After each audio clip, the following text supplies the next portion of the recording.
রাজ্যে ইতিমধ্যেই শুরু হয়েছে ভোটার তালিকার বিশেষ সংশোধনের কাজ, অর্থাৎ স্পেশাল ইন্টেন্সিভ রিভিশন। এই এসআইআর প্রক্রিয়ায় যদি কোনো ভোটার কোনো সরকারি নথি বা নিজের কোনো পরিচয়পত্র জাল করেন, তাহলে তার বিরুদ্ধে শাস্তিমূলক ব্যবস্থা নিতে পারে নির্বাচন কমিশন, এমনটাই বিবৃতি দিয়ে জানানো হয়েছে। ইতিমধ্যেই বিভিন্ন মহল থেকে অভিযোগ পাওয়া যাচ্ছে যে যারা অনুপ্রবেশকারী বা বাংলাদেশের বেশ কিছু নাগরিক, তারা এরাজ্যে এসে ভুয়ো নথি বানিয়ে তারা ভোটার তালিকায় নাম তুলছে। এই গোটা বিষয়টি নজরে রেখেছে নির্বাচন কমিশন।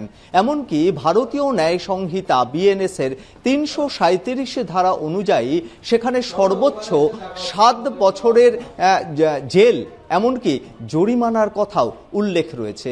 অর্থাৎ কোনোভাবেই কোনো ভোটার যদি সরকারি কোনো নথি, সেক্ষেত্রে আধার কার্ড বা ভোটার কার্ড, জন্ম মৃত্যু বা বিবাহের যে শংসাপত্র রয়েছে, এই ধরনের কোনো শংসাপত্র বা আদালতের কোনো নথি, সেটা যদি তিনি জাল করেন, তাহলে তার বিরুদ্ধে সর্বোচ্চ শাস্তির কথাও কিন্তু বিবৃতিতে জানিয়েছে নির্বাচন কমিশন।